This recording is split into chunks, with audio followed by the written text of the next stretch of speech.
उत्तर वैदिक काल की राजनीतिक स्थिति। इस काल में राजनीतिक स्थिति में पर्याप्त परिवर्तन आए। छोटे छोटे राज्यों का उदय हुआ। पूर्व के जन अथवा कबीलों का रूप छोटे और अथवा बड़े राज्यों ने ले लिया और कालांतर में छोटे राज्य और बड़े राज्य के रूप में परिवर्तित हुए, जिन्हें महाजनपदों के नाम से जाना जाने लगा।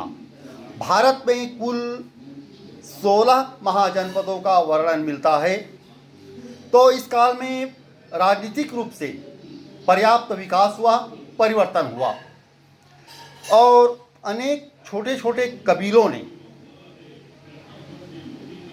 आपस में मिलकर एक नए राज्य का निर्माण किया।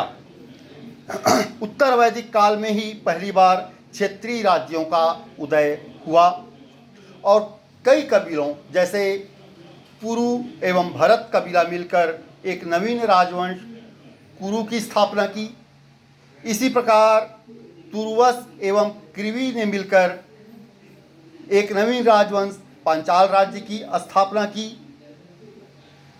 और एक सुदृढ़ राजनीतिक व्यवस्था इसी काल में प्रारंभ हुई। प्रारंभिक कुरुओं की राजधानी आसंदी वत थी, जिसके अंतर्गत कुरुक्षेत्र, जिसमें सरस्वती एवं दृष्टवती के बीच की भूमि सम्मिलित थी। बाद में इस राजवंश की राजधानी मेरठ में स्थित हस्तिनापुर हो गई। इसी प्रकार पांचालों की राजधानी कांपिल्य थी और इस राजवंश के राजा विद्वानों के, ब्राह्मणों के आश्रयदाता के रूप में भी जाने जाते हैं। पांचालों के प्रसिद्ध शासक प्रवाहण जयवाली विद्वानों के संरक्षक माने जाते थे। शतपथ ब्राह्मण में पांचाल को वैदिक सभ्यता का सर्वश्रेष्ठ प्रतिनिधि कहा गया है और ऐसा उस राजवंश के दार्शनिक राजाओं और उस राजवंश के दरबार में रहने वाले तत्व ज्ञानी ब्राह्मणों के कारण माना गया है। इस राजवंश को ब्राह्मणों का, विद्वानों का आश्रयदाता, संरक्षक माना गया है। उत्तर वैदिक काल में पांचाल सर्वाधिक विकसित राज्य था। पांचाल राज्य आधुनिक बरेली, बदायूं और फर्रुखाबाद जिलों में विस्तृत था। उत्तर वैदिक काल में छोटे छोटे जन मिलकर जनपद में परिवर्तित हो गए। ये जन आपस में मिलकर, जन अथवा ये कबीला आपस में मिलकर जनपद में परिवर्तित हुए और इसी समय राष्ट्र शब्द का प्रयोग भी पहली बार हुआ। उत्तर वैदिक काल में जब छोटे छोटे जनों ने मिलकर एक नवीन राजसत्ता, राजवंश का निर्माण किया, तब इसी काल में राष्ट्र शब्द का प्रयोग भी मिलता है। राज्य की दैवी उत्पत्ति का सिद्धांत भी इसी काल में मिलता है और इसका वर्णन ऐत्रेय ब्राह्मण में प्राप्त होता है। इस काल में राजकाज में संचालन कार्य में पर्याप्त वृद्धि हुई थी और राजा विभिन्न प्रकार के धार्मिक कर्मकांड किया करते थे, अनेक यज्ञ किया करते थे और उसके लिए पुरोहित उनकी सहायता किया करते थे। इस कार्य में राजा का यज्ञों का संपादन करने में पुरोहित उनकी सहायता किया करते थे और पुरोहित राज्य का प्रमुख अधिकारी होता था। राजा का राज्याभिषेक राजसूय यज्ञ नामक राजकीय संस्कार के द्वारा संपन्न होता था। इसका विस्तृत वर्णन, राजसूय यज्ञ का विस्तृत वर्णन सर्वप्रथम शतपथ ब्राह्मण में मिलता है। राजसूय यज्ञ कराने वाले पुरोहित को 24,000 गाय दान में दी जाती थी, ऐसा उल्लेख है, मिलता है।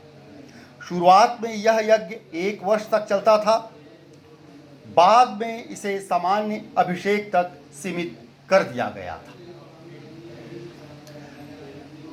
राजा के कार्य चूंकि विस्तृत हो गए थे, राजा की भूमिका बढ़ गई थी, राजकाज के संचालन में अनेक दायित्व, अनेक कर्तव्य, अनेक कार्य में अभिवृद्धि हुई थी, तो उनकी सहायता के लिए अनेक उच्च कोटि के अधिकारी हुआ करते थे। राजा की सहायता के लिए जो अधिकारी होते थे उन्हें रत्निन कहा गया है। शतपथ ब्राह्मण में 12 रत्निनों का उल्लेख है। जैसे पहला, राजा को धार्मिक कार्यों में सहायता देने के लिए पुरोहित होता था और इसका प्रमुख कार्य धार्मिक कार्य करना होता था। यह राजा का प्रमुख अधिकारी होता था। दूसरा, सेनानी अथवा सेनापति, यह युद्ध कार्य में राजा की सहायता करता था। तीसरा, सूत अथवा राजा का सारथी। चौथा, ग्रामीण, यह ग्राम का प्रधान होता था। पांचवा, भागदूत, कर संग्रह करता। इस काल में नियमित रूप से राजस्व की वसूली, लगान वसूली अथवा कर वसूली प्रारंभ हो गई थी, तो भागदूत का भी एक महत्वपूर्ण कार्य हो गया था और जो कर संग्रहकर्ता का कार्य करते थे वह भागदूत नामक अधिकारी किया करते थे। छठवां, संग्रहिता, यह कोषाध्यक्ष होते थे। सातवां, अक्षवाय, यह पासे के खेल में राजा का सहयोगी होता था। आठवां, रथकार, यह रथ निर्माण करने वाला होता था। नौवां, गोवी कर्तन, यह जंगल विभाग का प्रधान हुआ करता था। 10वां, महिषी, यह राजा की अनेक रानियां होती थी, जिसमें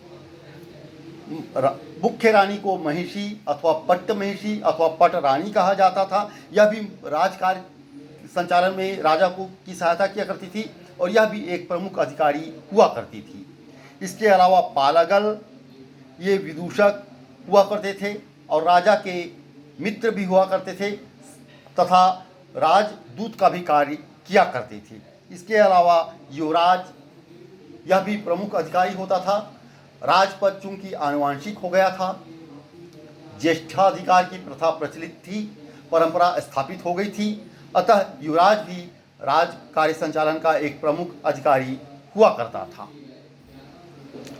सबसे प्राचीन संस्था विदत्त उत्तर वैदिक काल में समाप्त हो गई थी। यह एक परिवर्तन आया था और ऋग्वैदिक काल में विदत्त के अलावा जो सभा और समितियां हुआ करती थी, राजा पर सभा और समिति का नियंत्रण समाप्त हो गया था।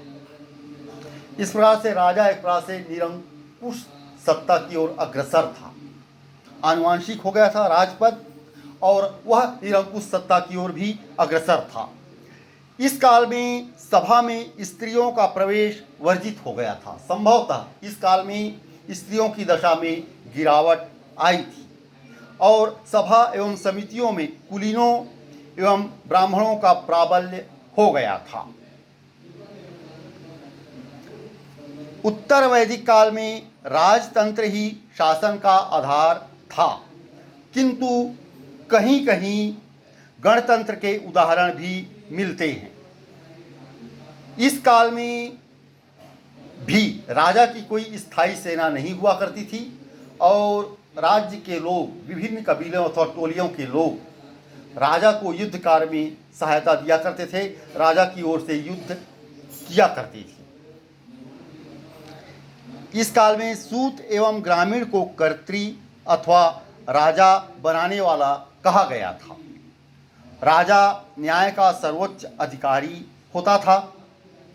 ब्राह्मण को मृत्युदंड नहीं दिया जाता था। इस काल में ब्राह्मणों के वर्चस्व में वृद्धि हुई थी।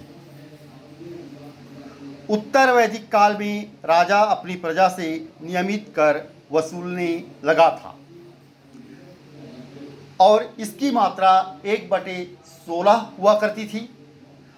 इस काल में जो राजा अपनी प्रजा से नियमित कर वसूलता था उसे बलि, शुल्क अथवा भाग के नाम से जाना जाता था। इस प्रकार उत्तर वैदिक काल में राजनीतिक दशा में पर्याप्त परिवर्तन आए, विकास आए।